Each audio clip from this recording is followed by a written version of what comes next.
গল্প তোমাতেই বিভোর। লেখানিতে তাসনুভা জুহি। অন্তিম পর্ব। 1 মিনিট আমি চুজ করে দিচ্ছি। অবশ্য আমার বউ এমনিতেই অনেক সুন্দর, সে যেটা পরবে সেইটাতেই তাকে মহারানী লাগবে। নীলাভ দোকানে থাকা একজন ছেলেকে বলল, এক্সকিউজ মি। জি স্যার বলুন। স্টোনের কাজ করা ওই লাল লেহেঙ্গাটা বের করুন তো। Okay sir. ছেলেটি লেহেঙ্গাটি বের করে দেওয়ার সঙ্গে সঙ্গে আনিকা খুশিতে লাফিয়ে উঠে বলল, ওয়াও, এটা অনেক সুন্দর, আমি এটাই নিব। নীলাভ আনিকার বাচ্চামু দেখে মুচকি হেসে ছেলেটিকে বলল, আপনি এটা প্যাক করে দিন। কিন্তু স্যার, আপনি তো এটার প্রাইসই শোনেননি। এটার প্রাইস কিন্তু অনেক। এটার প্রাইস যতই হোক না কেন আমার মায়াবতীর হাসির থেকে তো আর দাম বেশি না। আপনি এটাই প্যাক করে দিন। নীলাভের কথায় আনিকার খুব ভালো লাগলো। পাশ থেকে নীলিমা বলল, অনু, তোর লেহেঙ্গা কেনা শেষ কি? আমার তো শেষ। আমার শেষ, কিন্তু এখনো হলুদের জন্য লেহেঙ্গাটা কেনা হয়নি। হলুদে লেহেঙ্গা না, আমরা এবার শাড়ি পরবো বাঙালি স্টাইলে। এটা অবশ্য দারুণ বলেছি সোনু। বাঙালিদের বিয়েতে যদি শাড়িই না পরা হয় তাহলে কেমন জানি পানসে লাগবে বিয়েটা। নীলাভ নীলিমাকে বলল, নীলু, তুই আবির আর নিবিড়িরা আর প্রিয়া সবাই কেনাকাটা করে একসঙ্গে বাসায় চলে যা। নীলিমা ভ্রু কুঁচকে বলল, আমরা মানে? আর তোরা কি করবি? নীলাভ আনিকার দিকে মুচকি হেসে তাকিয়ে বলল, আমি আর আমার বউ একটু পার্সোনালি ঘুরবো আর শপিং করব, তোরা তোদের মতো শপিং কর। বাবা রে, বিয়ের আগে এত কিছু! এদিকে নীলাভের কথায় আনিকা লজ্জায় লাল হয়ে গেছে। ধুর, এই গোমরামুখটার কোনো জ্ঞান নেই, কোথায় কি বলতে হয় এটুকুও বোঝে না। আবির হেসে বলল, আচ্ছা ভাইয়া, তাহলে আপনারা যান, আমরা সবাই একসঙ্গে শপিং করছি। নীলাভ আনিকার হাত নিজের হাতের মুঠোয় নিয়ে বলল, তাহলে এবার যাওয়া যাক। এটা বলেই নীলাভ আনিকাকে নিয়ে বের হয়ে গেল দোকান থেকে। যাওয়ার আগে লেহেঙ্গার ব্যাগটাও নিয়ে গেল। নীলাভদের যাওয়ার দিকে তাকিয়ে আবির নীলিমার হাত ধরে বলল, দেখছো নীলু পাখি, তোমার ভাইয়া কত রোমান্টিক। আর তুমি? নীলিমা আবিরের হাত থেকে হাত সরিয়ে নিয়ে বলল, হুহু ঢং, এখান থেকে চলো, আরো শপিং বাকি আছে। এটা বলে নীলিমাও দোকান থেকে বের হয়ে গেল। নীলিমার যাওয়ার দিকে আবির হতাশ চোখে তাকিয়ে রইল। আল্লাহ, এই মেয়েকে বিয়ে করলে বোধহয় বাবার ডাকও শোনা যাবে না। সামান্য হাত ধরতে গেলেও কেমন করে। নীলাভ আনিকার হাত ধরে নিয়ে গহনার দোকানে গেল। আনিকা অনেকবার হাত ছাড়ানোর চেষ্টা করেও হাত ছাড়াতে পারেনি। নীলাভ দোকানে ঢোকার সঙ্গে সঙ্গে দোকানের সেলসম্যান নীলাভের সঙ্গে হ্যান্ডশেক করে বলল, আরে স্যার, আপনি এখানে? কি লাগবে বলুন। এই দোকানে সব থেকে দামি ডায়মন্ডের নেকলেসটা দেখান। Sure sir. সেলসম্যান সব থেকে দামি ও সুন্দর ডায়মন্ডের নেকলেসটা বের করে দেখালো। স্যার, এটা দোকানের সব থেকে দামি ডায়মন্ডের নেকলেস, এটার প্রাইস 15 লক্ষ। নেকলেসটা আনিকার ভীষণ পছন্দ হলো, তবে দাম শুনে মাথা চক্কর দিয়ে উঠল। আনিকা নীলাভকে ফিসফিস করে বলল, নীলাভ, এত দামি নেকলেস আমি নিব না। আপনি গোল্ডের ভিতর দেখাতে বলেন। নীলাভ শক্ত চোখে আনিকার দিকে তাকিয়ে বলল, এই মেয়ে একদম চুপ। আমার বউয়ের জন্য কোনটা ভালো হবে আর কোনটা খারাপ হবে সেটা তোমার থেকে আমি ভালো বুঝি, সুতরাং মুখটা একদম সাইলেন্ট রাখো। আনিকা নীলাভের ধমক শুনে একদম নুয়ে পড়ল। হালকা অভিমান হলো নীলাভের উপর। এভাবে ধমক না দিয়ে আমাকে কি একটু ভালো করে বোঝানো যেত না? হো। আমি আর আপনার সাথে কথায় বলবো না। নীলাভ সেলসম্যানকে বলল, আপনি এই নেকলেসটা আর সঙ্গে ডায়মন্ডের যে ব্যাসলেট আর গোল্ডের উপর ডায়মন্ড বসানো চুড়িটা প্যাক করুন, আর হ্যাঁ, সঙ্গে ডায়মন্ডের মাথার ক্রাউনটাও দিবেন। Okay sir. এদিকে এত কিছু দেখে আনিকা অবাক হয়ে গেল। এত কিছু তার জন্য ও সেটা ভাবতেই পারছে না। মুখ দিয়ে কিছু বলতে যেতেই কিছুক্ষণ আগের ধমকটা মনে পড়ে গেল। আর আবারও অভিমানেরা তাকে ঘিরে ধরল। কিছুক্ষণের মধ্যে আনিকার জন্য সব জুয়েলারি কিনে দোকান থেকে বের হয়ে গেল নীলাভ, কিন্তু আনিকা একদম চুপচাপ, কোনো কথাই বলছে না। বিষয়টা নীলাভ বুঝতে পেরে মুচকি হাসল। আনিকা এই শপিং ব্যাগগুলো ধরে, তুমি এখানে দাঁড়াও, আমি 1 মিনিটের ভিতর আসছি। আনিকা শপিং ব্যাগগুলো ধরে চুপচাপ ধরে দাঁড়িয়ে রইল এক কোণে। যত সময় যাচ্ছে ততই যেন অভিমান পাল্লা দিয়ে বাড়ছে। আমাকে নাকি ভালোবাসে? হুহু, ভালো না, কচু বাসে। আমি যে তার উপর অভিমান করে আছি এটা কি তিনি বোঝে না? হ্যাঁ, কথায় আমার অভিমানগুলো ভাঙাবে তা না, উল্টে আমাকেও এখানে একা রেখে আবার চলে গেছে। আনিকা অভিমানী স্বরে বকবক করার মাঝেই হঠাৎ সামনে দেখল ঝিলিমিলি বেলুন আর একটা টেডি বিয়ার। ঝিলিমিলি বেলুন আর টেডি বিয়ার দেখার সঙ্গেই আনিকা খুশিতে আত্মাহারা হয়ে গেল। দ্রুত হাতের ব্যাগগুলো এক সাইডে রেখে বেলুনগুলো হাতে নিল, অন্য হাতে টেডি বিয়ারটা নিয়েই টেডি বিয়ারে চুমু খেল। এতক্ষণের সব অভিমান যেন উধাও হয়ে গেছে। নীলাভ আনিকার মুখে হাসি দেখে অনেক খুশি হলো, কিন্তু টেডি বিয়ারকে চুমু দিতে দেখে একটু জেলাসি ফিল করলো। এটা কি হলো, তুমি আমাকে রেখে টেডি বিয়ারে চুইমু কেন খেলে? নীলাভের কণ্ঠ শুনে আনিকা পাশে ফিরে তাকিয়ে দেখে নীলাভ তার দিকে ভ্রু কুঁচকে তাকিয়ে আছে। ওহো, তার মানে এগুলো উনি এনেছেন, আর আমিও বলদের মতো বিষয়টা না দেখে টেডি বিয়ারে চুমু খাওয়া শুরু করলাম ধুরোর। নীলাভ আবারও জিজ্ঞাসা করল, তুমি টেডি বিয়ারে চুমু কেন খেলে? আনিকা চোখ ছোট ছোট করে নীলাভের দিকে তাকিয়ে বলল, টেডি বিয়ারে চুমু খেয়েছি তাতে আপনার কি? হুহো, আপনার গালে তো আর চুমু খায়নি যে আপনি এরকম রেগে যাচ্ছেন। নীলাভ এবার হতাশার সুরে বলল, ওটাই তো প্রবলেম বউ, টেডি বিয়ারের জায়গায় আমার গাল থাকলে ভালো হতো, তাহলে চুমুটা আমি পেতাম। নীলাভের কথা শুনে আনিকার চোখ বড় বড় হয়ে গেল। কি বেহায়া লোক, বাবারে, লাজ লজ্জা কিছু নেই, পাবলিক প্লেসে কি সব বলে। নীলাভ নিজের গাল এগিয়ে দিয়ে বলল, আমাকে একটা দিবে বউ? আনিকা বেলুন গুলো নিজের দিকে নিয়ে বলল, না, আমি আপনাকে একটাও দিব না।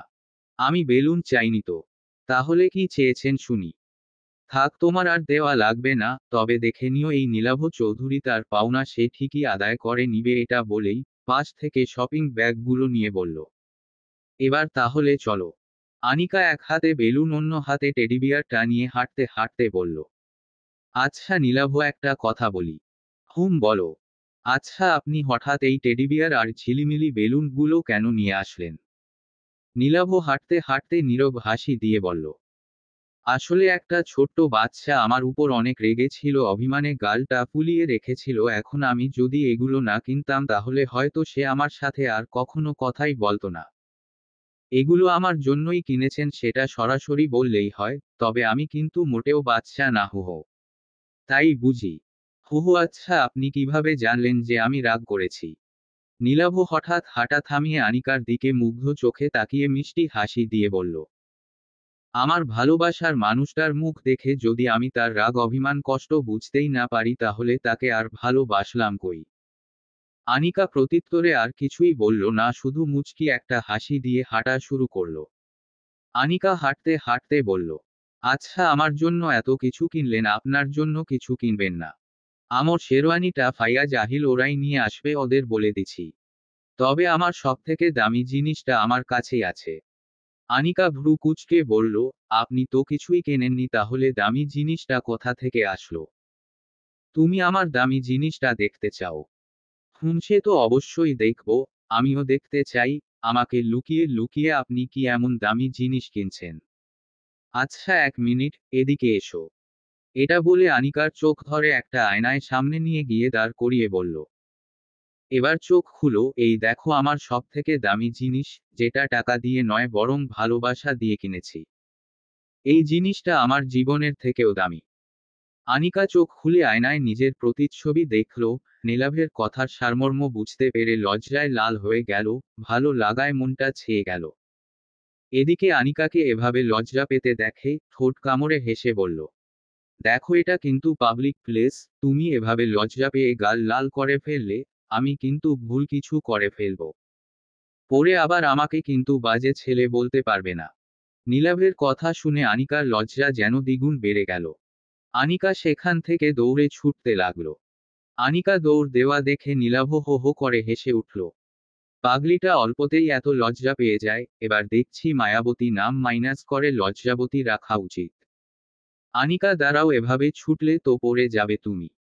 আনিকা এক দৌড়ে শপিং মলের বাহিরে চলে আসলো। নীলাভ দৌড় দিয়ে এসে আনিকার কাছে দাঁড়িয়ে হাঁপাতে হাঁপাতে বলল, কি ব্যাপার, তুমি এভাবে দৌড়ে কেন আসলে? যদি উচট খেয়ে পড়ে যেতে। উহু, আপনি থাকতে আমি পড়ব না, আমি জানি আপনি ঠিকই আমাকে ধরে নিতেন। এত বিশ্বাস আমার উপর? আনিকা শুধু একটা মিষ্টি হাসি দিল। আচ্ছা নীলাভ, নীলু, ভাইয়া, ওরা সব কোথায়? ওরা আছে কোথাও, এসব জেনে তোমার কাজ নেই। আমার কাজ নেই মানে আমি ওদের কাছে যাব? একদম না, তুমি আজ আমার সাথে রাতের শহর দেখবে। এটা বলেই হাতের শপিং ব্যাগগুলো গাড়ির ভিতর রেখে গাড়ি লক করে বলল, চলো এবার। এটা বলেই আনিকার হাত নিজের হাতের মুঠোয় নিয়ে রাস্তায় চলে আসলো। আনিকাও দ্বিরুক্তি করল না, প্রিয় মানুষের হাতের মুঠোয় নিজের হাত, রাতের শহর, ঝিরিঝিরি বাতাস। এক অন্য রকম অনুভূতি কাজ করছে। নীলাভ আনিকার হাতটা ধরে হাঁটতে হাঁটতে বলল, আচ্ছা মায়াবতী। হুমুম। আচ্ছা তুমি আমাকে বলতে পারবে, তোমার সাথে আমার এত কথা বলতে কেন ইচ্ছে করে? তুমি বিহীন আমার কোনো সময়ই ভালো লাগে না। কেন আমি অন্ধকারেও শুধু তোমাকে খুঁজে বেড়াই? দুঃখ পেলে শুধু তোমার সঙ্গ আমার পেতে ইচ্ছা করে। আমি নিজেকে কয়েকবার জিজ্ঞাসা করছিলাম যে কেন আমার তোমাকে লাগবে। বিশ্বাস করো, আমি কোনো সঠিক উত্তর খুঁজে পাইনি, তবে চোখ বন্ধ করলে কানে শুধু একটাই প্রতিধ্বনি ভেসে আসতো, আমার এ জীবনে শুধু তোমাকেই লাগবে। তুমি বিহীন আমি শূন্য আনিকা। আমি শুধু তোমাকেই ভালোবাসি। শুধু তোমাতেই বিভরে হৃদয়। আনিকা শুধু প্রত্যুত্তরে মাথা নিচু করে মুচকি হাসি দিল। দেখতে দেখতে আরেকটা দিন চলে গেল। সুন্দর আরেকটা দিনের সূচনা। আজ হলুদ আনিকা নীলিমার। বাড়িতে সবাই খুশিতে আত্মাহারা। আনিকা ড্রয়িং রুমে সোফায় বসে আছে, পাশে আনিশা, কুহুপ্রিয়া, মেহেক চৌধুরী, অবন্তী, মির্জাইরা, নীলিমা আরও অনেকে আছে, সবাই বসে হলুদের প্ল্যান করছে। তবে আনিকা একদম চুপচাপ হয়ে আছে। মাথায় একটা চিন্তা বারবার খেলে যাচ্ছে, আর চোখে ইরাকে দেখছে। ইরাকে কেন জানি আজ সুবিধার লাগছে না। আনিশা বলল, প্রিয়া হলুদ যেহেতু দুপুর পর হবে তাহলে হলুদ সন্ধ্যা, কিন্তু সন্ধ্যার পরপরই শুরু হবে। হুম আপু, সে ঠিক আছে, চিন্তা নেই, আহিল ফাইয়াজ ভাইয়া সব কিছু অ্যারেঞ্জমেন্ট করে রেখেছে। আনিশা আনিকার দিকে তাকিয়ে বলল, এই অনু তুই এত কি ভাবছিস রে? না কিছু না আপু। আচ্ছা তোর বান্ধবী বন্ধু ওরা সব কোথায়? এখনো তো কেউ আসলো না। ওরা ফোন দিয়েছিল একটু পরই আসবে বলল। মেহেক চৌধুরী অবন্তী মির্জাকে বলল, আপা তাহলে উঠেন, এবার হাতে অনেক কাজ, একটু পর হলুদ, 3 জনের হলুদ একসঙ্গে সব গোছাতে হবে তো। হুম মেহেক চলো। অবন্তী মির্জা আর মেহেক চৌধুরী উঠে চলে গেলেন। ওদিকে আসলাম মির্জা, নাহিয়ান চৌধুরী সবাই ব্যস্ত নানা কাজে। অনুষ্ঠানটা অনেক বড় করে করছে, এমন কেউ নাই যাকে নাহিয়ান চৌধুরী আর আসলাম মির্জা দাওয়াত করেননি। আনিশাদের আড্ডার মাঝেই অর্পিতা, নিশি আর সাইফ চলে আসলো। নীলিমা নিশিদের দেখা মাত্রই দৌড়ে গিয়ে জড়িয়ে ধরল। নিশি, অর্পি তোরা চলে এসেছিস, কিন্তু তোরা এত লেট কেন করলি বলতো? সাইফ বলল, আর বলিস না, এদের মেকআপ করতে করতেই রাত দিন এক হয়ে যায়, তবে চিন্তা করিস না, আমরা সবাই একবারে চলে এসেছি আর বিয়ের পরে যাব। ইয়াহু কি মজা! নীলিমা খুশি হয়ে নিশি, অর্পিতা আর সাইফকে সবার কাছে নিয়ে গেল। নিশি গিয়ে সোফায় আনিকার পাশে গিয়ে বসল। অনু বেবি, আমরা চলে আসছি। আনিকাও বেশ খুশি হলো সবাইকে দেখে। আনিশা বলল, তোমরা সবাই তাহলে চলে এসেছো, একটু পরই কিন্তু গায়ে হলুদ হবে, সবাই এবার গিয়ে রেডি হও। আচ্ছা আপু। এই অনু চল রুমে চল। নিশি, নীলু সবাই আয়। সাইফ ঠোঁট উল্টিয়ে বলল, কি রে তোরা একা যাবি, আমাকে নিবি না?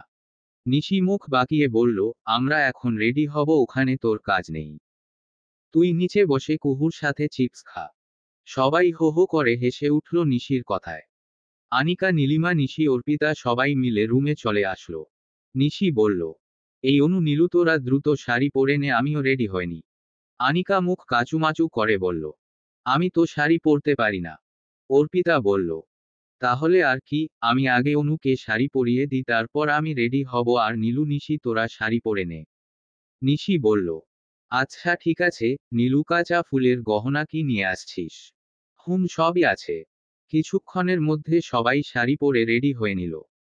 নিশি অর্পিতা মিলে নীলিমা আনিকাকে সুন্দর করে সাজিয়ে দিল। কাঁচা ফুলের গহনা আনিকা নীলিমাকে পরানোর পর দুজনকেই অসম্ভব সুন্দর লাগছে। নিশি অর্পিতাও হালকা সেজেছে, তবে বেশি সাজেনি, কারণ বিকালে আবারও হলুদ সন্ধ্যার জন্য রেডি হতে হবে এজন্য। অর্পিতা বলল, অনু নীলু, আজ তোকে যা লাগছে না, আমি নিশ্চিত তোদের হবু হাজবেন্ড দেখলে নির্ঘাত হার্ট অ্যাটাক করবে। নিশিও হাসতে হাসতে বলল, আসলেই অনু তোকে যা লাগছে না, সত্যি আজ নীলাভ ভাইয়া দেখলে চোখই ফোরাতে পারবে না। এদিকে নীলিমা তো ভিডিও কলে আবিরের সঙ্গে কথা বলাতে ব্যস্ত হয়ে গেল। অন্যদিকে আনিকা, নিশি, অর্পিতার প্রশংসায় লজ্জা লাল হয়ে গেল। সবার কথার মাঝেই রুমের দরজায় মেহেক চৌধুরী নক করল।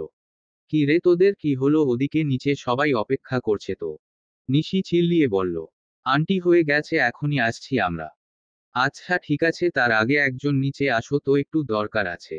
আচ্ছা আন্টি, আসছি। এই অর্পিতা, তুই নীলু অনুকে নিচে নিয়ে আয়, আমি নিচে যাচ্ছি, আন্টি ডাকছে। আচ্ছা তুই যা, আমি অনু নীলুকে নিয়ে আসছি। নিশি নিচে দরজা খুলে নিচে চলে গেল। অর্পিতা তাড়া দিয়ে বলল, নীলু তোর কি হলো? এবার চল, আবিরের সাথে পরে কথা বলিস, কালই তো বিয়ে, আর একটু অপেক্ষা করবই। হুম হয়ে গেছে, চল। এই অনু, চল চল। তোরা যা, আমি ওয়াশরুমে যাব একটু। কিন্তু তুই একা? আহা অর্পিতা, তুই নীলুকে নিয়ে যা, আমি আসছি। আচ্ছা ঠিক আছে। এটা বলে নীলু অর্পিতা নিচে চলে গেল। আনিকা ওয়াশরুম থেকে বের হয়ে শাড়ির কুচি ঠিক করতে করতে বের হতেই কেউ একজন শক্ত হাতে আনিকার হাত হ্যাকচা টান দিয়ে দেওয়ালের সাথে চেপে ধরল। আনিকা ওয়াশরুম থেকে বের হলো। শাড়ির কুচি ঠিক করতে করতে সামনের দিকে এগোতেই হঠাৎ করে শক্ত হাতে আনিকার হাত হ্যাকচা টান দিয়ে দেওয়ালের সাথে চেপে ধরল। আনিকা আতঙ্কিত স্বরে বলল, কে? এক মুহূর্তে কি ঘটল তা বুঝতে একটু সময় লাগলো। পেছনে তাকিয়ে দেখল, তার হাতটা ধরে চেপে ধরেছে নীলাভ। এতটা হঠাৎ এই পরিস্থিতি তাকে হতভম্ব করে দিল। আনিকা হকচকিয়ে বলল, আপনি? নীলাভের চোখে তখন এক অদ্ভুত দুষ্টু আলো। সে আর কিছু না বলে আনিকার আরো কাছে এগিয়ে এলো। দেওয়ালের সঙ্গে তাকে চেপে ধরল।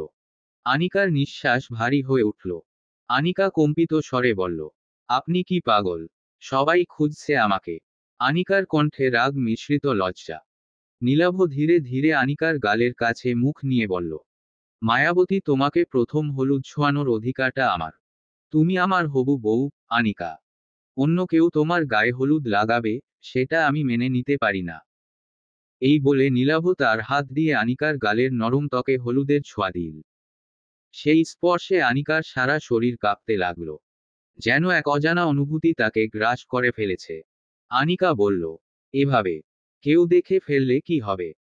নীলাভ মৃদু হেসে বলল, দেখলে বলবে, বর তার বউকে একটু আগে থেকেই নিজের করে নিয়েছে। এই বলে সে আনিকার কপালে এক গভীর চুম্বন দিল। তারপর আনিকার গলায় নিজের আলতো ঠোঁটের স্পর্শ দিল। আনিকা কেঁপে উঠল। আনিকা নীলাভের এতটা কাছাকাছি থেকে তার ধূপছায়া গায়ের গন্ধে মুগ্ধ হয়ে গেল। আনিকাকে আরো শক্ত করে জড়িয়ে ধরে নীলাভ বলল, জানো পাখি, এই মুহূর্তটা আমার জন্য কতটা গুরুত্বপূর্ণ। কাল তুমি পুরোপুরি আমার হবে। আজ শুধু একটু স্বাদ নিয়ে রাখলাম। আনিকা কোনো কথা বলল না। লজ্জায় চোখ নামিয়ে নিল। তার হৃদয় যেন আজ নীলাভের এই ভালোবাসার কাছে সম্পূর্ণ হার মানল। নীলাভ আনিকার হাতটা আলতো করে ধরল। আনিকার চোখ তখন নীলাভের চোখে নিবন্ধ। সেই চোখে যেন ভালোবাসার সমুদ্র ঢেউ খেলছে। নীলাভ তার হাতের আঙুলগুলো আনিকার আঙুলে জোড়াল। মায়াবতী, জানো, তোমার স্পর্শ আমার কাছে কেবল শরীর ছোঁয়ার মতো নয়। তোমাকে ছুলেই মনে হয় আমি আমার আত্মাটাকে ছুঁতে পারছি। তোমার ভেতরে আমি নিজেকে খুঁজে পাই। এই অনুভূতিটা, এটা কোনো শব্দ দিয়ে বোঝানো যায় না। নীলাভ ধীরে ধীরে আনিকার কানের কাছে মুখ নিয়ে এল। তার কণ্ঠ তখন গভীর, তীব্র। তুমি জানো, আনিকা, এই হাতটা আমি সারা জীবন ধরে রাখতে চাই। তোমার হাসি, তোমার চোখের লাজুক দৃষ্টি, তোমার হৃদয়ের প্রতিটা স্পন্দন সবই আমার জন্য। কালকের পর তুমি শুধু আমার, কিন্তু আজ আমি তোমাকে মনে করিয়ে দিতে চাই যে তুমি আমার জীবনের কেন্দ্রবিন্দু। নীলাভ আনিকার চুলে আলতো স্পর্শ করল। তারপর ধীরে ধীরে তার চিবুকে হাত রেখে বলল, তুমি জানো, আনিকা, আমি তোমাকে ভালোবাসি। শুধু ভালোবাসি বললে কম হয়ে যায়। তোমার জন্য আমার ভালোবাসা নদীর মতো, যা তার গতিপথে সবকিছু ছুঁয়ে যায়, সবকিছু বদলে দেয়। তুমি আমার জীবনে সেই নদী, যেটা আমার শুষ্ক মরুভূমিকে শ্যামলিমায় ভরিয়ে তুলেছে। আনিকার চোখ ভিজে এল। নীলাভের কথা, তার গভীর স্পর্শে আনিকার হৃদয় ভেসে যেতে লাগলো। কোনো কথা বলতে পারছিল না সে। শুধু নীলাভের দিকে তাকিয়ে থাকতে থাকতে তার চোখ দিয়ে অশ্রুর একধারা গড়িয়ে পড়ল। নীলাভ সেই অশ্রু মুছে দিয়ে বলল, মায়াবতী, তোমার চোখে কোনো অশ্রু আমি দেখতে চাই না। যদি কাঁদো, তবে সেটা যেন হয় খুশির কান্না। আমি প্রতিদিন, প্রতি মুহূর্তে তোমাকে হাসাতে চাই। জানো কেন? কারণ তোমার হাসি আমার পৃথিবী। তুমি হাসলে মনে হয় আমি পৃথিবীর সবচেয়ে বড় উপহার পেয়েছি। এই বলে নীলাভ তার কপালে আরেকটি চুম্বন দিল। আনিকার হৃদয়ের গভীরে যেন এক মিষ্টি সুর বেজে উঠল। তার সমস্ত অস্তিত্ব নীলাভের ভালোবাসায় ডুবে গেল। আনিকা ফিসফিস করে বলল, নীলাভ, আপনি আমার জন্য যা করছেন তা আমি কখনো শোধ করতে পারবো না। আপনি আমার সবকিছু। নীলাভ মৃদু হেসে বলল, শোধ দিতে হবে না, আনিকা। তুমি পাশে থাকলেই আমার জীবন পূর্ণ। তুমি আমার চিরদিনের জন্য। আলিঙ্গনের গভীরতাটা যেন আরো দৃঢ় হলো। নীলাভ আর আনিকা দুজনেই হারিয়ে গেল এক অন্যরকম ভালোবাসার মায়াবী জগতে। নীলাভ আর আনিকা দুজনেই যেন নিজেদের জগতে হারিয়ে গিয়েছিল। নীলাভের স্পর্শে আনিকা এমনভাবে কেঁপে উঠছিল যেন তার শরীরে নতুন কোনো সুর বাজছে। নীলাভ আলতো করে তার চিবুকে হাত দিয়ে আনিকার চোখে তাকালো। তুমি জানো, আনিকা, তোমাকে আমার এতটা কাছে পেয়ে মনে হয় সারা পৃথিবীর সুখ আমার হাতের মুঠোয়। তোমার এই মায়াবী চোখ, তোমার নরম গাল সব যেন আমাকে আরো গভীরে টেনে নিয়ে যাচ্ছে। তোমার ছায়াতেও আমি বাঁচতে পারবো। আনিকা লজ্জায় চোখ নামিয়ে নিল। ঠিক সেই মুহূর্তে পেছনে থেকে একটা চেনা কণ্ঠ শোনা গেল।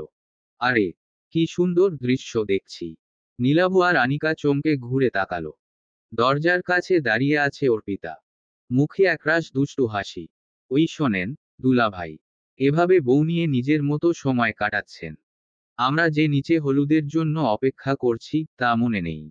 নীলাভ হেসে বলল, আরে শালি সাহেবা, একটু নিজের হবু বউয়ের সঙ্গে সময় কাটালাম, এতে এত রাগ কেন?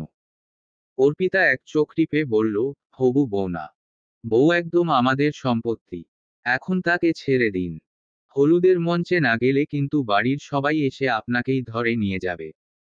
আনিকা লজ্জায় মাথা নিচু করে বলল, তুই চুপ কর, অর্পিতা। এমন কথা বলার কি দরকার? ওমা, দরকার নেই।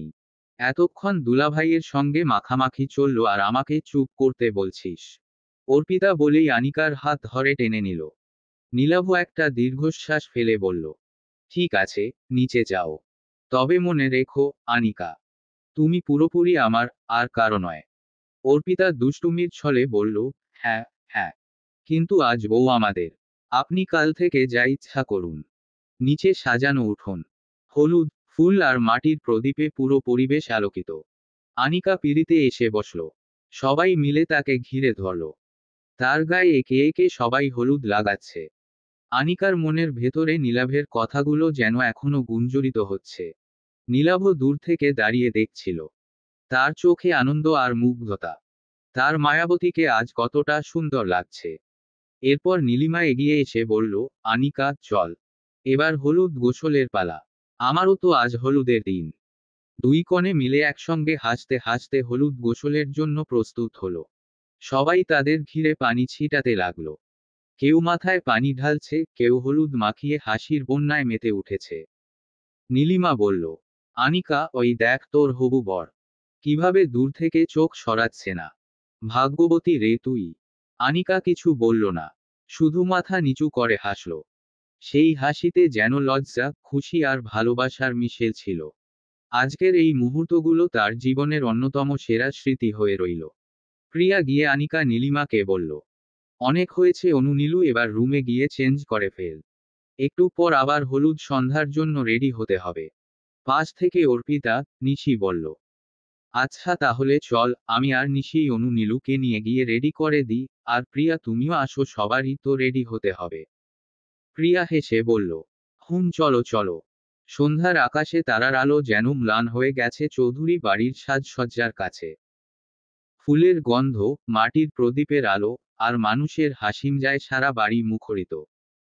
এই সন্ধ্যা শুধু আনিকার হলুদের নয়, যেন পুরো পরিবারের এক অনন্য উৎসব। স্টেজের মাঝখানে সোনালি রঙের সোফায় বসে আছে আনিকা।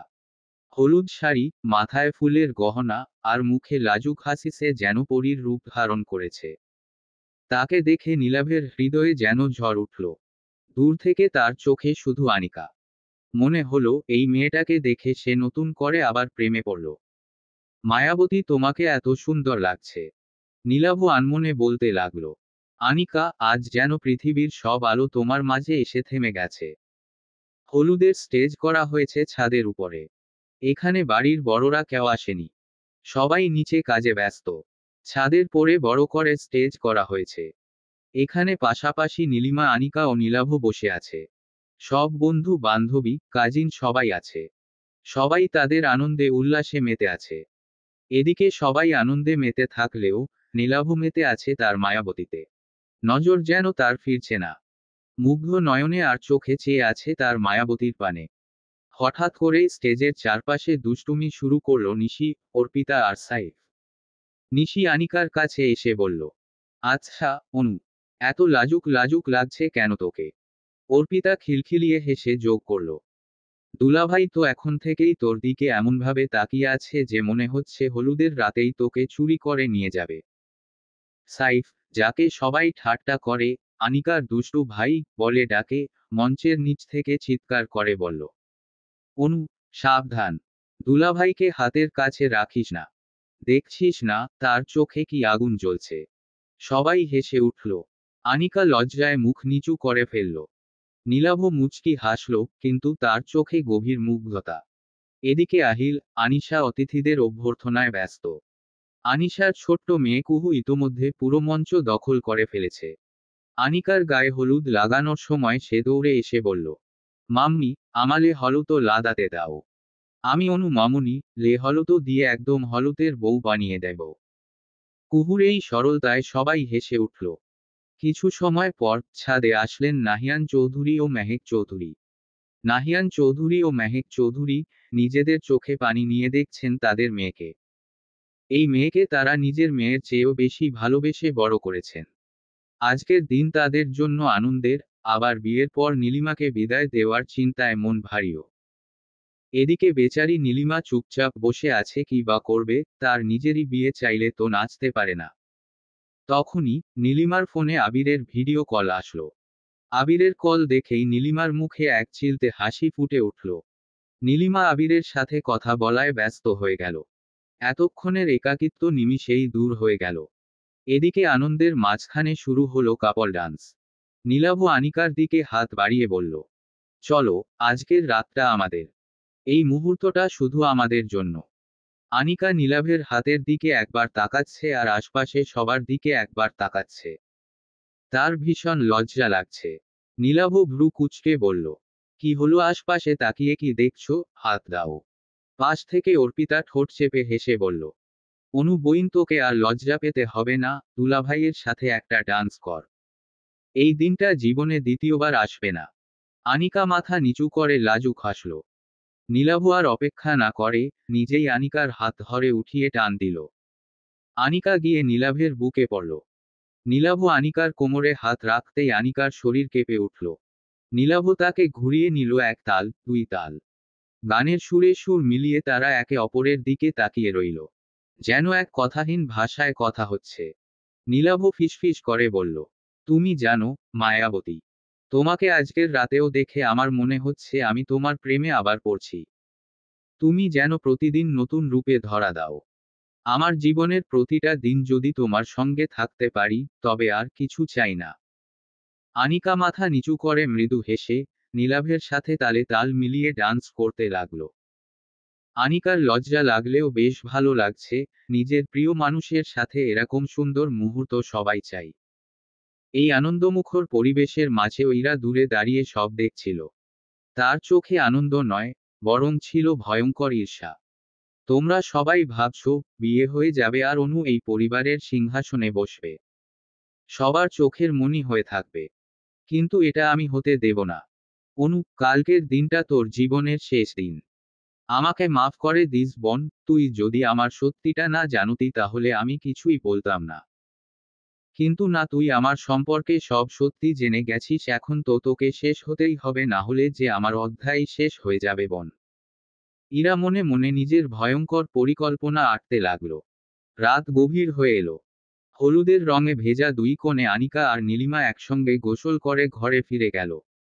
সবাই ধীরে ধীরে শান্ত হয়ে এলো। কিন্তু আনন্দের রেশ কাটেনি কারো। নীলাভ নিজের ঘরে গিয়ে আনিকার ছবি কল্পনায় এঁকে চলল। তার মনের ভেতরে ভালোবাসার নতুন ঝড়। অন্যদিকে আনিকা তার ঘরে গিয়ে ভবিষ্যতের স্বপ্ন বুনতে ব্যস্ত। সূর্যের আলো সোনার গালিচার মতো চৌধুরী বাড়ির উঠোনে পড়েছে। গাছের পাতায় শিশির জমে যেন মুক্তোর মায়া ছড়াচ্ছে। বিয়ের বাড়ির হট্টগোলে সকালটা শুরু হয়েছে, তবুও এক অদ্ভুত মাধুর্য চারদিকে। আজ এমন দিন, যা শুধু আনিকা আর নীলাভের জীবনেরই নয়, পুরো চৌধুরী পরিবারের ইতিহাস হয়ে থাকবে। আজ চৌধুরী বাড়িতে বিয়ে, তাও একটা নয়, দুইটা বিয়ে একই সঙ্গে। পুরো বাড়ির আনাচে কানাচে খুশির জোয়ার। বাড়ির বড়রা সবাই ব্যস্ত। নাহিয়ান চৌধুরী, মেহেক চৌধুরী, তারা সব থেকে বেশি ব্যস্ত, কারণ আজ একসঙ্গে দুই ছেলে মেয়ের বিয়ে হচ্ছে।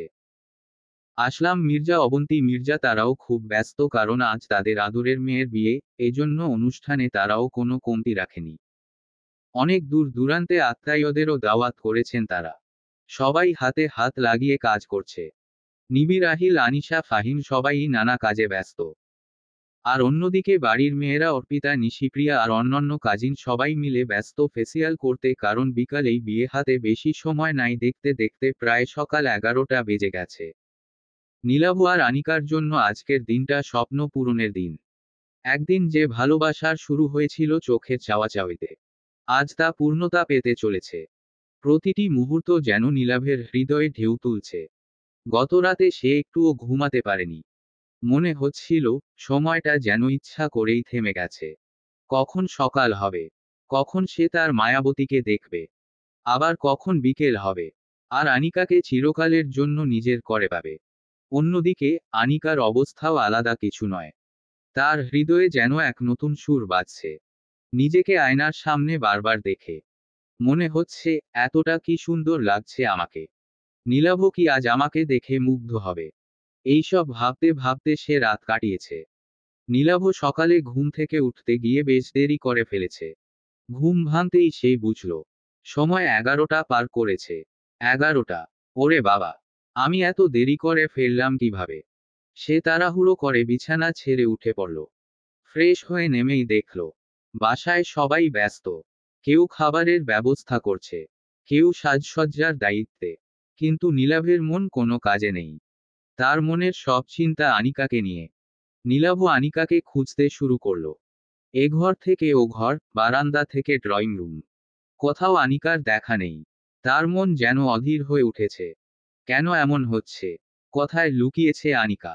অনেক খুঁজে অবশেষে সে আনিকাকে পেল।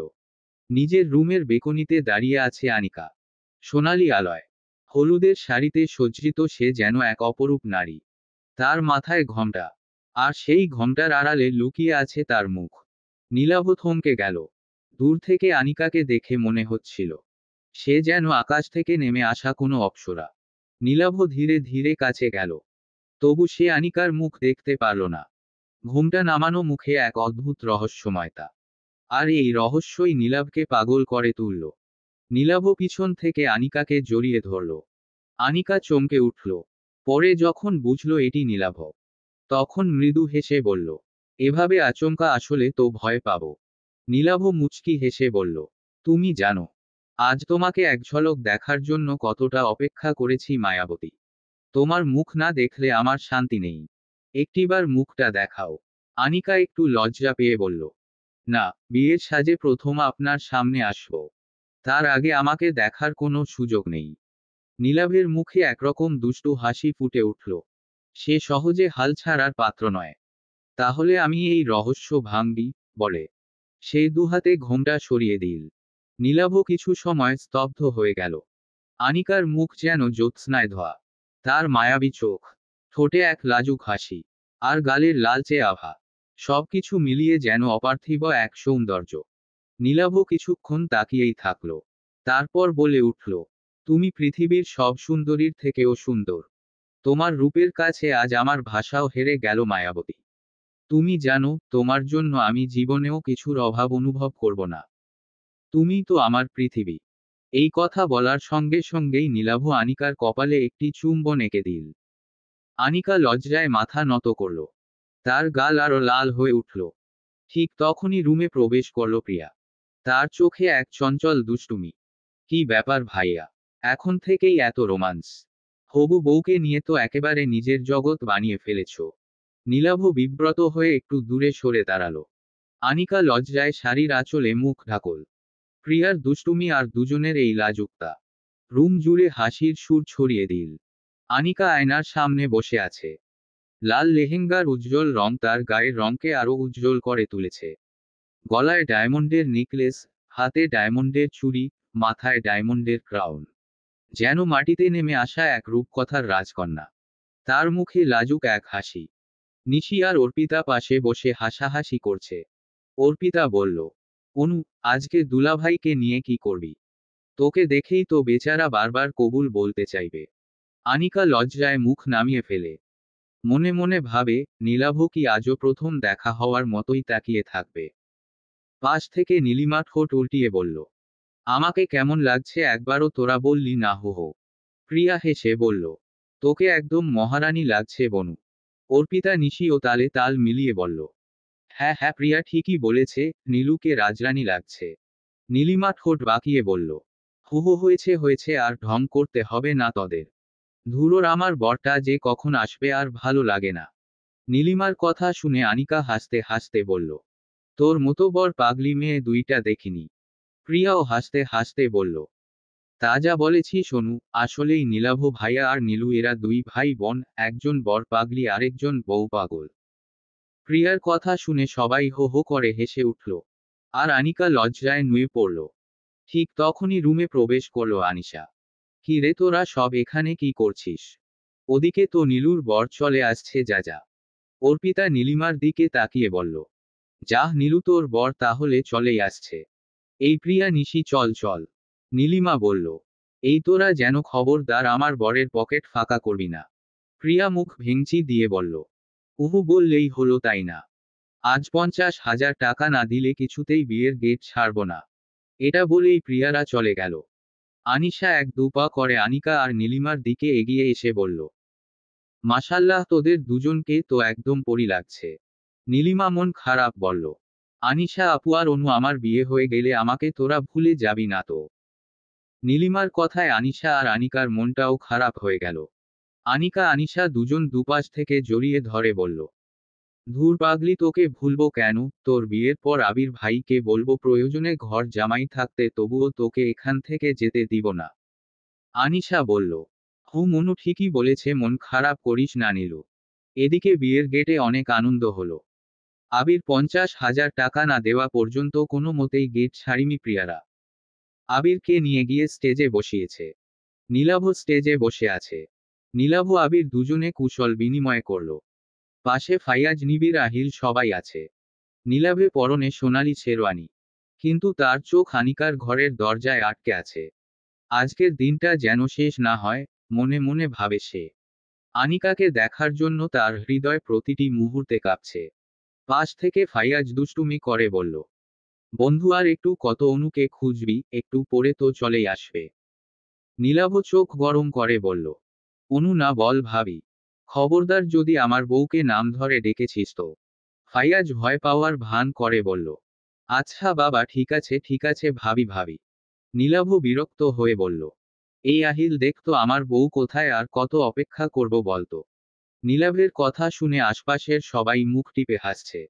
আহিলও হাসতে হাসতে বলল, ভাই আর একটু অপেক্ষা কর, আমার বোন এখনই চলে আসবে।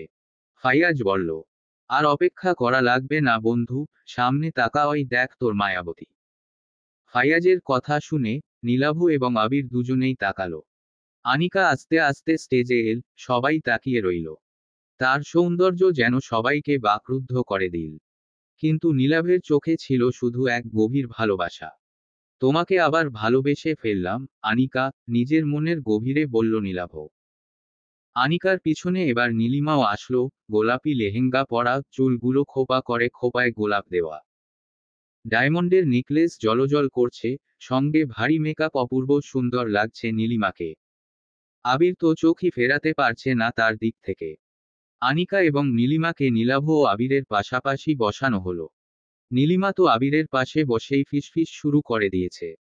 অন্যদিকে আনিকা তো নীলাভের পাশে বসে একদম চুপচাপ মাথা নিচু করে আছে। নীলাভ পিছন থেকে আলতো হাতে আনিকার কোমর ধরার সঙ্গে সঙ্গে আনিকা কেঁপে কেঁপে উঠল। আনিকার এরকম কেঁপে কেঁপে উঠা দেখে নীলাভ ঠোঁট কামড়ে হাসতে লাগলো। অবশেষে এলো সেই মাহেন্দ্রক্ষণ। ছেলের বিয়েতে মাদের থাকতে নেই বলে মেহেক চৌধুরী রুমে চলে গিয়েছেন। নাহিয়ান চৌধুরী কাজী সাহেবকে বললেন, কাজী সাহেব, আগে আপনি নীলাভ এবং অনুমায়ের বিয়ে পড়ান, তারপর নীলু আর আবির বাবার বিয়ে হবে। নীলাভ আনিকার পাশাপাশি বসেই ফিসফিস করে বলল, কি ম্যাডাম রেডি তো মিস আনিকা মির্জা থেকে মিসেস নীলাভ চৌধুরী হওয়ার জন্য? আনিকা লজ্জাতে কিছুই বলল না, চুপচাপ মাথা নিচু করে আছে। অন্যদিকে আহিল, ফাইয়াজ, নিবিড়, প্রিয়া, সাইফ, নিশি, অর্পিতা সবাই ভিডিও করতে ব্যস্ত। এখানে আশেপাশে ইরাকে কোথাও পাওয়া যাচ্ছে না, সে ব্যস্ত ষড়যন্ত্রের জাল বিছাতে। নীলাভ আনিকা পাশাপাশি দুজনকে দেখে, নিবিড়ের সেই অতীত মনে পড়ে গেল, খারাপ লাগাটা আবার জেগে উঠল। এক গভীর দীর্ঘশ্বাস ছেড়ে সেগুলো সাইডে রেখে ভিডিও করতে ব্যস্ত হয়ে গেল। না, হনুকে নিয়ে আর ভাববো না, এখন সে আমার ভাইয়ের বউ, সম্পর্কে আমার বড় ভাবি। অবশেষে বিয়ে পড়ানো শুরু হলো। কাজী যখন নীলাভকে কবুল বলার জন্য জিজ্ঞেস করল, নীলাভ এক মুহূর্তও দেরি করল না। স্পষ্ট গলায় বলে উঠল, কবুল। সবাই হাসিতে ফেটে পড়ল। আনিকা লাজুক এক হাসি দিল ঘোমটার ভিতর। আনিকাকে যখন কবুল বলতে বলা হলো, আনিকা কিছুটা সময় নিচ্ছিল, ঠিক ওই মুহূর্তে নীলাভের মন হচ্ছিল দম আটকে যাবে। আনিকা যখন আলতো স্বরে কবুল বলল, তখন নীলাভের বুক থেকে একটা বড় পাথর নেমে গেল। সবাই একসঙ্গে আলহামদুলিল্লাহ বলে উঠল। কিছু সময় পর দুজনের রেজিস্ট্রি হলো। আনিকা ঘোমটার আড়ালে নীলাভকে ফিসফিস করে বলল, এই যে মিস্টার চৌধুরী, এই আনিকা মির্জা আজ আপনাকে নিজের নামে দলিল করে নিল। আজ থেকে আপনি শুধুই আমার। আপনার আমার মাঝে ওই নেহা ফিহা আসলে গুলি মেরে উড়িয়ে দিব বলে রাখলাম। আনিকার কথা শুনে নীলাভ একটা মৃদু হাসি দিল, তবে মনের ভিতর অসম্ভব শান্তি লাগছে, যেটা কাউকে বলে বোঝানো যাবে না। অনেক কষ্টের পর নিজের ভালোবাসার মানুষকে নিজের করে পেয়েছে। এত বাধা বিপত্তির পরও তাদের ভালোবাসা আজ পূর্ণতা পেয়েছে। নীলাভ ও আনিকার ফিসফিসানি কথা দেখে পাশ থেকে প্রিয়া বলল, এই যে বিয়ের কনে, এখন চুপ থাকুন, কথা বলার জন্য অনেক সময় পাবেন আপনি। এখনো কিন্তু বাসর বাকি আছে ম্যাডাম। আনিকা লজ্জায় মাথা নিচু করে। আনিকা বেশ লজ্জা পেল প্রিয়ার কথায়, কারণ প্রিয়া কথাটা একটু জোরেই বলেছে। কিছুক্ষণের মধ্যে নীলিমা আবিরেরও বিয়ে হয়ে গেল। তাদের ভালোবাসা ও পূর্ণতা পেল আজ। এখন সবাই মিলে ফটো শুট করবে। সবাই পাশাপাশি দাঁড়িয়েছে, কিন্তু এখানে ইরা নেই। নিবিড়ও অনেকক্ষণ যাবত ইরাকে খুঁজছে, কিন্তু পায়নি, ভেবেছে হয়তো বিয়ে বাড়ি, হয়তো কোনো কাজে ব্যস্ত আছে। নীলিমা বলল, নিবিড়কে বলল, ভাইয়া ভাবি কোথায়? এখানে আসার পর থেকে তো ভাবিকে দেখছি না। ছবি তুলবো, ভাবি কোথায়? নীলিমার কথায় সবার টনক নড়ল। আসলেই অনেকক্ষণ যাবত ইরাকে দেখা যাচ্ছে না। নীলাভ ফাইয়াজের মনে সন্দেহ হলেও আনিকার মনে পুরোপুরি সন্দেহের দানা বেঁধে গেছে। ইরাপু কোথায় গেল? আবার কি কোনো প্ল্যান করছে? এদিকে সবার কথার মাঝেই সেখানে ইরা উপস্থিত হলো। আসলে ইরা অনেকক্ষণ যাবত প্ল্যান করছিল, কিন্তু প্ল্যান অনুযায়ী কাজ করার জন্য কোনো সুযোগ পাচ্ছিল না। কারণ আনিকার আশপাশে অনেক লোকজন ছিল সব সময়। কিন্তু এই মুহূর্তে দ্রুত এখানে আসলো, ও তার কারণ ওকে না দেখলে সবাই যদি সন্দেহ করে তাই। নিবিড় বলল, ওই তো ইরা চলে এসেছে। সবার নজর ইরার দিকে। ইরা হাসার চেষ্টা করে বলল, সরি গাইস, আসলে আমার মাথাটা খুব যন্ত্রণা করছিল, তাই আর কি আমি রুমে ছিলাম। সরি নীলু অনু, তোদের বিশেষ মুহূর্তে থাকতে পারলাম না। নীলিমা হেসে বলল, ইটস ওকে, প্রবলেম নেই। এখন তাড়াতাড়ি আসো ভাবি, ফটো শুট করতে হবে। তো সবার কাছে বিষয়টা স্বাভাবিক লাগলেও নীলাভ ও আনিকার কাছে বিষয়টা স্বাভাবিক লাগেনি। নীলাভ ইশারায় ফাইয়াজকে কিছু বলল। ফাইয়াজও হ্যাঁ সূচক মাথা নাড়ালো। সবাই মিলে অনেক ফটোশুট করলো। নীলিমা ও আবির স্টেজ থেকে নেমে গিয়ে ফটো তুলছে তাদের ফ্রেন্ড সার্কেলদের সাথে। অন্য পাশে কাপল ডান্স হচ্ছে। স্টেজের উপর নীলাভ ও আনিকা ছাড়া আপাতত কেউ নেই। এদিকে ইরা আনিকাকে নজরে নজরে নজরে রাখছে, তার প্ল্যান কমপ্লিট, এখন শুধু সুযোগের অপেক্ষা। নীলাভ আনিকাকে কিছু বলতে যাচ্ছিল, ঠিক সেই মুহূর্তে নীলাভের ফোন বেজে ওঠে। নীলাভ ফোনটা রিসিভ করে, কিন্তু আশেপাশে শব্দের জন্য কিছুই বুঝতে পারে না, এজন্য স্টেজ থেকে একটু দূরে চলে যায় কথা বলতে। হঠাৎ করে আশপাশের সব আলো নিভে যায়, শুধু লাইটিংয়ের আবছা আলো আছে, কারণ সামনে কাপল ডান্স হচ্ছে। আনিকা স্টেজে একা বসে আছে, মনে মনে নীলাভকে খুঁজে চলেছে। ঠিক সেই মুহূর্তে আশপাশে খেয়াল করে চুপিসারে ইরা স্টেজে উঠে এসে আনিকা পিছনে দাঁড়ালো। আনিকা নিজের পিছনে কাউকে অনুভব করে, কিন্তু আনিকা মনে করে হয়তো নীলাভ, তাই সে বলে, কি ব্যাপার নীলাভ, কোথায় গিয়েছিলেন আপনি? কিন্তু আনিকা নীলাভের কোনো রেসপন্স না পেয়ে যেই না পিছন ঘুরল, ঠিক সেই মুহূর্তে রাতের আকাশে জমাট বাঁধা অন্ধকারের চেয়েও গভীর হয়ে উঠেছিল আনিকার ভেতরের ভয়। চারপাশটা থমথমে হলো রুমের মৃদু আলোয় সে দেখল তার সামনে দাঁড়িয়ে আছে ইরা। চিরচেনা মেজোজা, যার ঠোঁটে লেগে আছে এক শয়তানি হাসি। ইরাপু, তুমি? আনিকা কাপা গলায় বলল। ইরা হাসল, এক ধরনের শীতল তীক্ষ্ণ বিদ্রুপ লুকানো সেই হাসিতে। হ্যাঁ, আমি। ভাবলে কি? নীলাভ এসেছে। আনিকার গলা শুকিয়ে গেল। তুমি এখানে? কিন্তু কেন? ইরা এগিয়ে এসে বলল, আমাকে মাফ করে দিস অনু। আমি তোকে মারতে চাইনি। কিন্তু তোর অধ্যায় শেষ না করলে আমি বাঁচতে পারবো না। সেদিন কক্সবাজারে তোকে যে আমি গুলি করেছিলাম, সেটা তুই জেনে গেছিস। আর যদি চৌধুরী বাড়ির কেউ এটা জেনে যায়, তাহলে আমাকে পুলিশের হাতে তুলে দেবে। নিবিড়কে আমি হারাতে পারবো না। তোকে সরালে তবেই আমি শান্তি পাব। আনিকা অবাক চোখে তাকিয়ে থাকল। তার সবচেয়ে কাছের খালাতো বোন, যার সঙ্গে এত স্মৃতি, সেই আজ তাকে হত্যা করতে চাইছে। ইরাপু, তুমি কি বলছো এসব? তোমার মাথা খারাপ হয়ে গেছে। তুমি কি জানো তুমি কি করতে যাচ্ছ? তোর আর বুঝে লাভ নেই। তুই যা পাস, আমি সেটা পাই না। তুই বড় বউ, সবাই তোর গুণগান করে। আমার জায়গা কথায়? এটা তো আমার দোষ না, ইরাপু। আমি তোমার খালাতো বোন হয়, নিজের বোনের মতো। তোমার কি এসব বলতে একটুও বুক কাঁপছে না? ইরা হেসে উঠল। সবাই নিজের স্বার্থ দেখে, অনু। সম্পর্ক, ভালোবাসা, এসব কিছুই স্বার্থের কাছে মূল্যহীন। আর তুই আজ এটা বুঝবি। এই বলে ইরা কোমর থেকে ধারালো ছুরি বের করল। আনিকার শরীর কেঁপে উঠল। ইরাপু, প্লিজ। এখনো সময় আছে, এরকম ভুল করো না। কিন্তু ইরা শোনার মতো অবস্থায় ছিল না। সে এগিয়ে এসে আনিকার মুখ চেপে ধরল। তুই আর বাঁচতে পারবি না। তোর প্রিয় নীলাভ তোকে বাঁচাতে আসবে না। তোর অধ্যায় আজ এখানেই শেষ হবে। আনিকার চোখ দিয়ে টপ করে জল গড়িয়ে পড়ল। তার মনে হলো এটাই তার শেষ দিন। নীলাভকে সে আর কখনো দেখতে পাবে না। আহারে, আর কাঁদিস না। মৃত্যুর আগে কাঁদা ঠিক না। তোর জন্য সবাই কাঁদবে, যখন দেখবে চৌধুরী বাড়ির বড় বউ আর নেই। ইরা ছুরিটি তুলল। ঠিক সেই মুহূর্তে কেউ একজন ইরার হাত চেপে ধরল। ইরা স্টপ! ইরা চমকে উঠল। পেছনে ফিরে তাকাতেই একের পর এক থাপ্পড় তার গালে পড়ল। হলঘরের আলো জ্বলে উঠল। ইরা চোখ বড় করে দেখল ফাইয়াজ। তার রক্তচক্ষু যেন ইরার প্রতিটি শয়তানি ইচ্ছেকে পুড়িয়ে দিচ্ছে। তুমি এত নিচে নামতে পারলে, ইরা? নিজের খালাতো বোনকে হত্যা করতে যাচ্ছিলে। ইরা কাঁপতে লাগলো ভয়, তাহলে কি সবাই সবকিছু জেনে গেল আর তার অধ্যায় এখানে শেষ? তোমার সহ্যের সীমা পার হয়ে গেছে। আর আমি তা মেনে নেব না। এই দৃশ্যের মধ্যে নীলাভ এসে আনিকাকে শক্ত করে জড়িয়ে ধরল। আনিকা, তুমি ঠিক আছো? আমি তোকে একা রেখে কি ভুল করেছিলাম? আমি কতটা নির্বোধ, আমার বোঝা উচিত ছিল, বিপদ সবসময় তোমার পিছু পিছু ঘুরছে। আনিকা নীলাভের বুকে মুখ গুজে অঝরে কান্না করে দিল। ইরা মাটিতে পড়ে গেল। ফাইয়াজ কঠিন গলায় বলল, এই বাড়িতে তোমার আর জায়গা নেই, ইরা। তোমাকে এবার শাস্তি পেতেই হবে। কিছুক্ষণের মধ্যে সবাই স্টেজের সামনে উপস্থিত হলো। প্রিয়া আহিল, নিবিড়, নীলিমা, আবির, নাহিয়ান চৌধুরী, আসলাম মির্জা, মেহেক চৌধুরী, অবন্তী মির্জা। সবাই সেখানে চলে আসলো।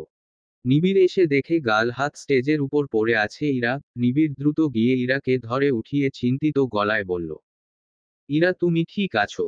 ফাইয়াজ ব্রো, এখানে কি হয়েছে? নীলাভ আনিকা এক সাইডে দাঁড় করিয়ে দিয়ে রক্তচক্ষু নিয়ে এগিয়ে এসে ইরা ঠাস ঠাস করে আরো কয়েকটা থাপ্পড় দিল। নীলাভের থাপ্পড় দেওয়া দেখে সবাই অবাক হয়ে তাকিয়ে আছে, এক মুহূর্তের মধ্যে কি হলো কেউ বুঝতে পারছে না। নিবিড় এবার কিছুটা রেগে গিয়ে বলল, ভাইয়া তোমার সাহস কি করে হয় আমার স্ত্রীকে থাপ্পড় মারার? তুমি বড় বলে এই নয় যে যা খুশি করবে। নিবিড়ের এহেম কথায় নীলাভের রাগ তরতর করে আরো বেড়ে গেল। ইরা তোর বউ, মাই ফুট। আমার স্ত্রী আমার কলিজার দিকে যে হাত বাড়াবে, যে তার ক্ষতি করার চেষ্টা করবে, সে যতই আমার কাছের লোক হোক না কেন আমি কাউকে চিনি না। আগে আমার স্ত্রী, তারপর বাকি সবাই। নাহিয়ান চৌধুরী এগিয়ে এসে বলল, নীলাভ, কি হয়েছে বাবা? অনুমায়ের আবার কে ক্ষতি করতে চেয়েছে? আর তুই বা এত রেগে আছিস কেন? তোমার আদরের ছেলের প্রাণের স্ত্রী চৌধুরী বাড়ির মেজ বউ উর্পে আমার মেজ ফুপির মেয়ে ইরা চৌধুরী আমার স্ত্রীকে দুবার খুন করার চেষ্টা করেছে। আজ তো আমি নিজেই ওকে খুন করে ফেলব।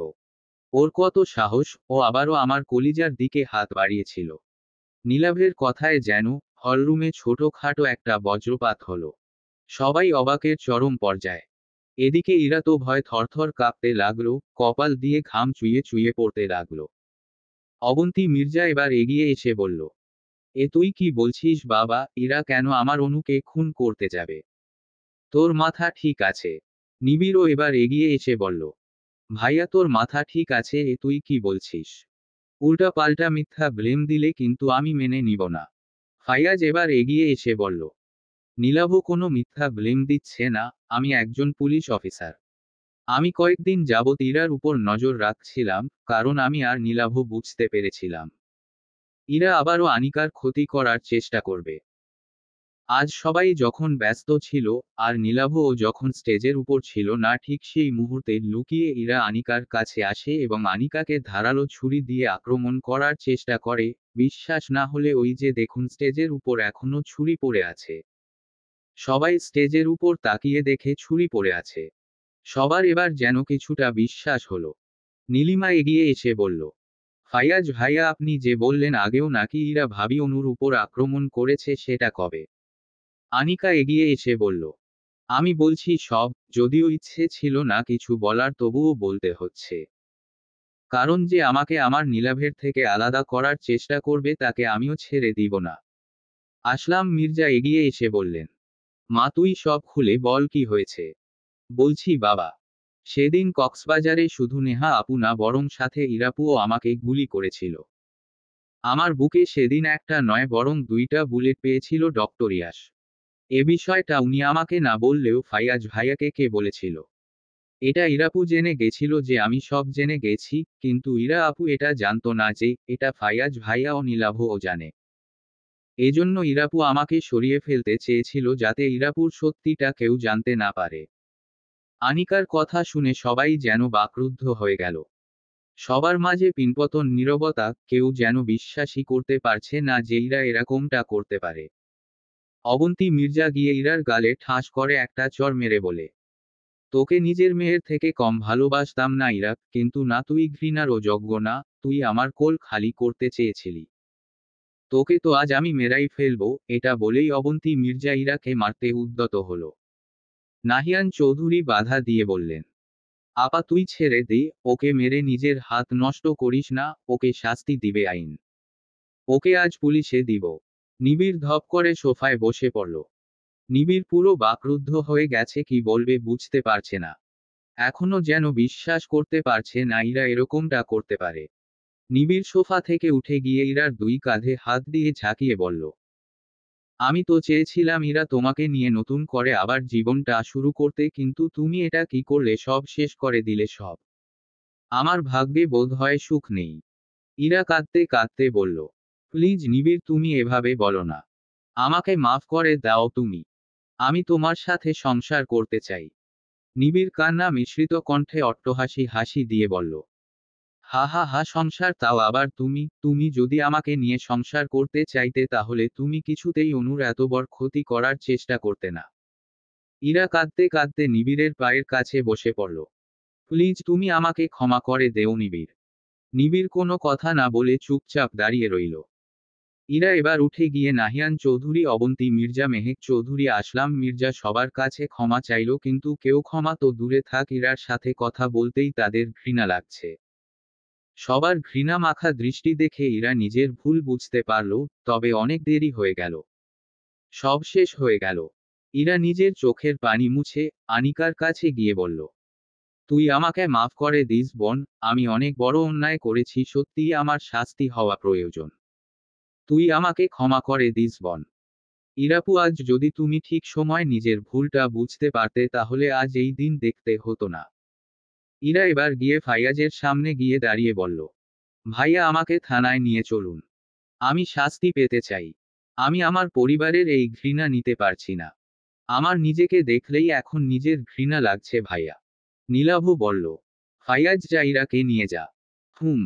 ফাইয়াজ ইরাকে নিয়ে থানায় যাওয়ার জন্য উদ্যত হলেই নিবিড় বলল, ইরা আমি তোমার জন্য অপেক্ষা করব, যদিও সেটা বহু বছর বা 1 শতাব্দী হয় তবুও তোমার জন্য এই নিবিড় অপেক্ষা করবে।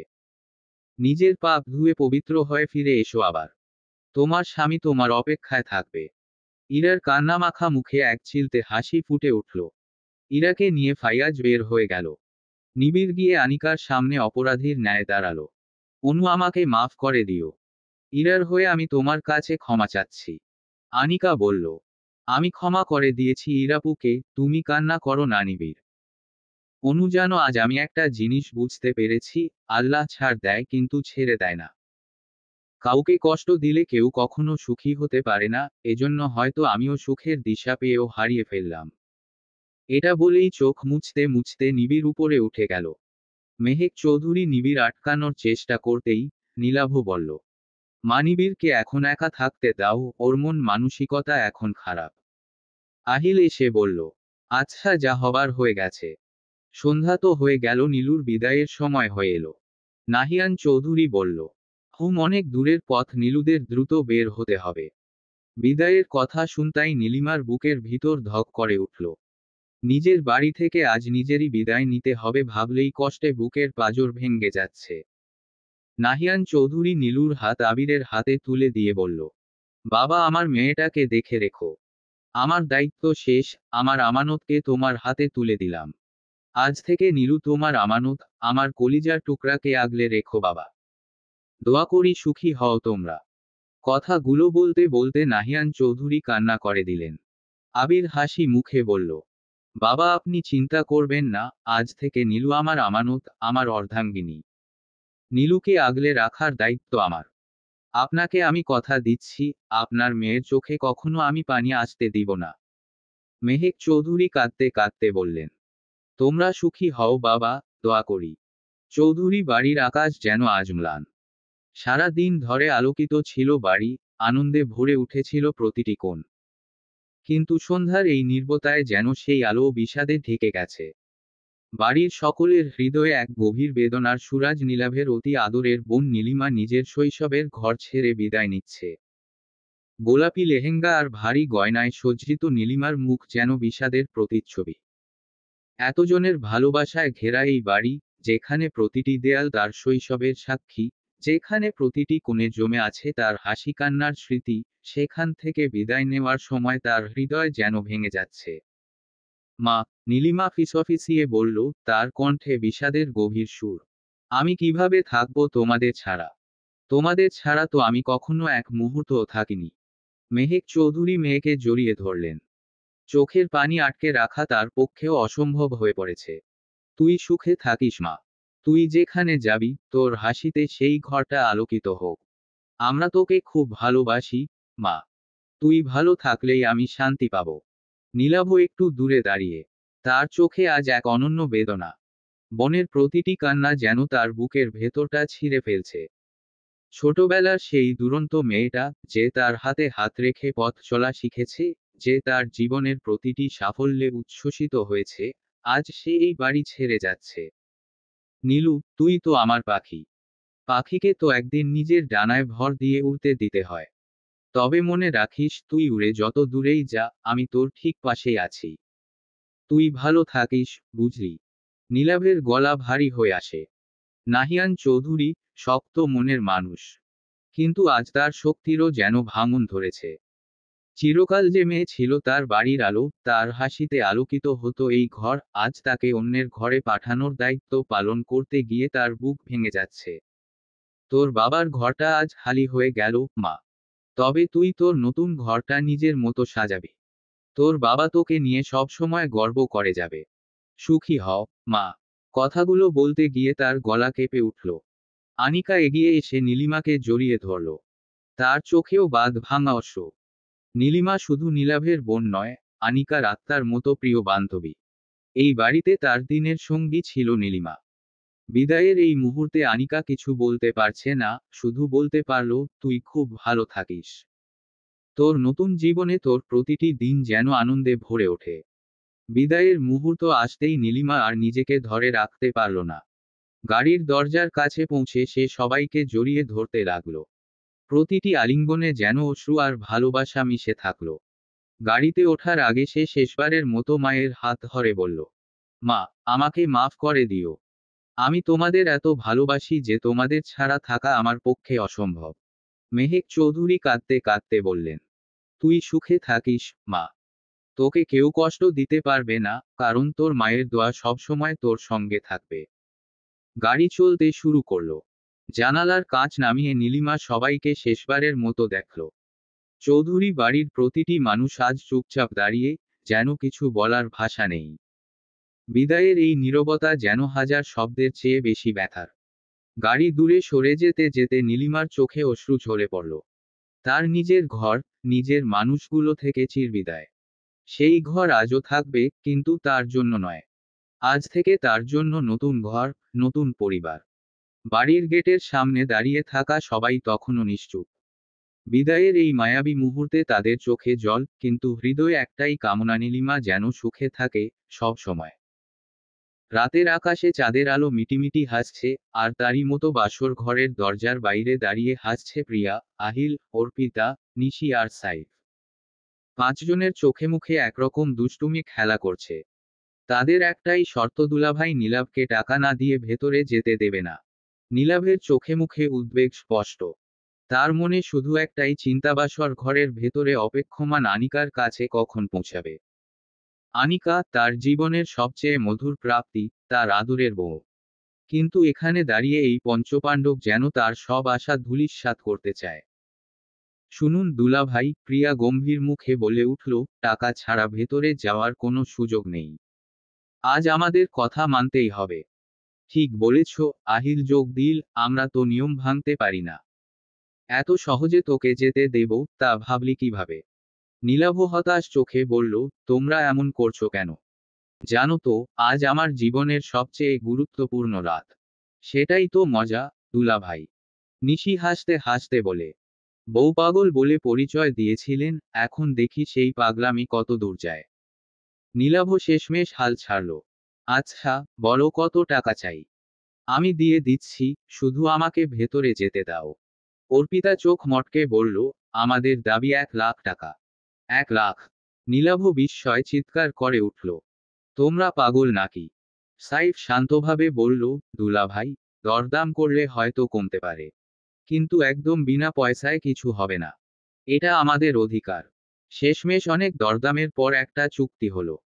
নীলাভ প্রতিশ্রুতি দিল, তাদের সবাইকে একসঙ্গে বড় একটা পার্টি দেবে, তবেই তাকে ভেতরে ঢুকতে দেওয়া হবে। প্রিয়া দরজা খুলে দিল, আর নীলাভ প্রাণভরে হাঁফ ছেড়ে ভেতরে ঢুকল। রাতের আকাশে পূর্ণিমার চাঁদ যেন সাক্ষী হয়ে দাঁড়ালো দুই ভালোবাসার আত্মার মিলনের। চৌধুরী বাড়ির এক কোণে ফুলে সাজানো বাসর ঘর। মোমবাতির আলোয় কক্ষে এক অদ্ভুত মায়া। বাতাসে ভেসে আসছে মাধবীলতার ঘ্রাণ। আনিকা লাল বেনারসিতে সজ্জিত হয়ে খাটের এক কোণে বসে আছে। মাথা নিচু, চোখে অদ্ভুত এক লজ্জার ছায়া।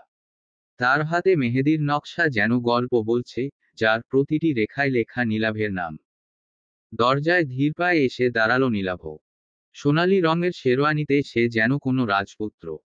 কয়েক মুহূর্তের জন্য থেমে গিয়ে শুধু আনিকাকে দেখল। মনে মনে বলল, তুমি এত সুন্দর, আনিকা। কিভাবে বলবো, তোমাকে দেখে আমার হৃদয় আজও প্রথম দিনের মতো কাঁপে। আস্তে আস্তে করে দরজা বন্ধ করে ঘরে প্রবেশ করল নীলাভ। ঘরের চারদিকে তাকিয়ে বলল, মায়াবতী, আজ আমার স্বপ্ন পূরণ হলো। জানো, এই মুহূর্তটার জন্য কত দিন অপেক্ষা করেছি আমি। আনিকা মাথা নিচু করেই লজ্জা মাখা মুখ নিয়ে বিছানায় বসে রইল। নীলাভ ধীরে ধীরে আনিকার কাছে বসে তার হাতে হাত রাখল। নীলাভের শীতল স্পর্শে আনিকা কেঁপে উঠল।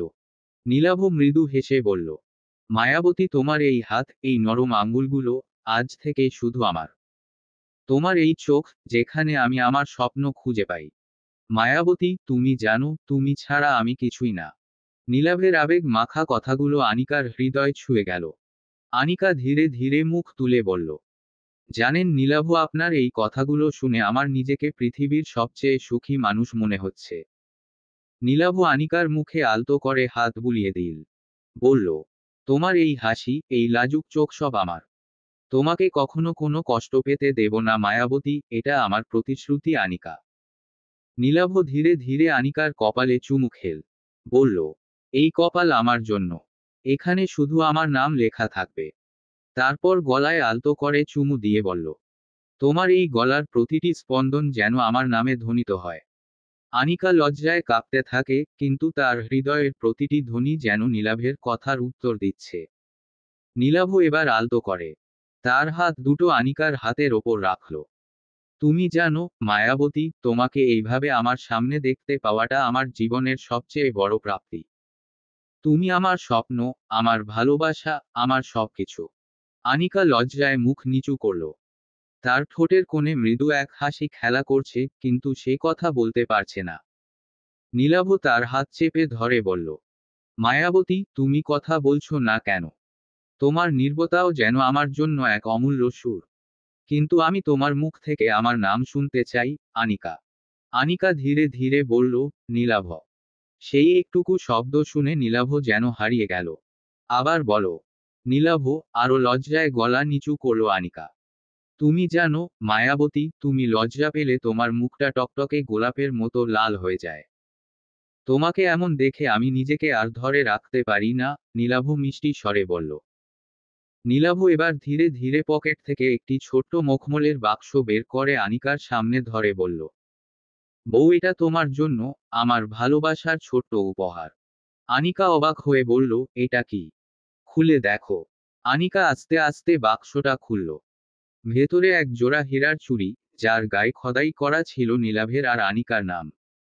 চুড়িগুলোর মাঝে এমন কিছু ছিল যা শুধু ভালোবাসার মানুষই উপহার দিতে পারে। এটা এত সুন্দর। আনিকা বিস্ময়ে বলল, কিন্তু কেন? নীলাভ মৃদু হেসে বলল, কারণ আমি চাই তুমি এটা পড়লে প্রতিবার আমাকে মনে করো। এটা শুধু গয়না নয়, এটা আমাদের ভালোবাসার চিহ্ন।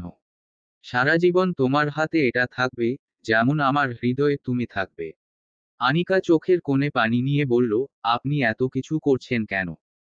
আমি তো শুধু আপনারই। আমাকে পেয়ে আপনি খুশি নন? নীলাভ আনিকার কপালে গভীর ভালোবাসায় চুমু দিয়ে বলল, তোমার প্রতি আমার ভালোবাসা কথায় প্রকাশ করা যায় না মায়াবতী। তুমি আমার সব। তোমাকে স্পর্শ করলেই আমার মনে হয় আমি পৃথিবীর সবচেয়ে ভাগ্যবান মানুষ। আনিকা লজ্জায় মাথা নিচু করল। তার মুখের লাল আভা যেন আরো স্পষ্ট হলো। নীলাভ ধীরে ধীরে আনিকার মুখের দিকে ঝুঁকল। তার ঠোঁটের আলতো চুমু আনিকার গাল ছুঁয়ে গেল। আনিকা লজ্জায় কথা বলার ভাষা হারিয়ে ফেলেছে। আনিকার এভাবে লজ্জা পেতে দেখে নীলাভ ঠোঁট কামড়ে হেসে বলল, বউ, জানো তোমাকে লজ্জা পেতে দেখতে আমার অনেক ভালো লাগে, কারণ তুমি লজ্জা পেলে তোমাকে দেখতে তখন আরো বেশি সুন্দর লাগে। নীলাভের কথায় আনিকা আরো লজ্জা পেল। নীলাভ এবার আস্তে আস্তে করে আনিকার আরো কাছে এগিয়ে গেল, তারপর আলতো হাতে সে আনিকার কোমরে হাত রাখল। নীলাভের স্পর্শে যেন আনিকার শরীর বিদ্যুৎ বয়ে গেল। নীলাভ আস্তে করে আনিকার গলায় চুমু দিল। নীলাভের গভীর চুম্বনে আনিকার সারা শরীর শিউরে উঠল। আনিকার চোখ বুজে এলো, তার হৃদয় দ্রুত বেগে দৌড়াচ্ছে। নীলাভের ভালোবাসার প্রতিটি স্পর্শ যেন তার হৃদয়ে শিহরণ জাগাচ্ছে। নীলাভ ধীরে ধীরে আনিকার লেহেঙ্গার ওড়না সরিয়ে তাকে আরো কাছে টেনে নিল। নীলাভের কণ্ঠে যেন মাদক মেশানো, আফিম মেশানো কণ্ঠে নীলাভ বলল, মায়াবতী, আজকের রাত শুধু আমাদের।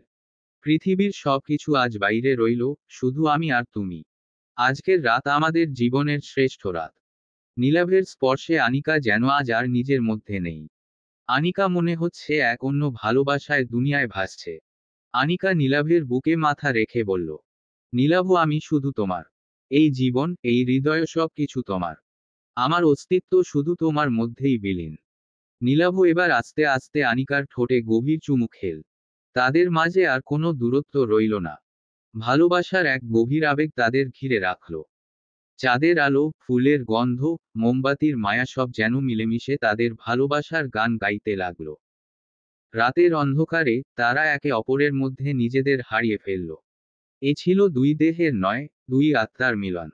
ভালোবাসা যেন পূর্ণতার নতুন অর্থ পেল। সমাপ্তি। গল্প তোমাতেই বিভোর। লেখানিতে তাসনুভা জুহি। অন্তিম পর্ব।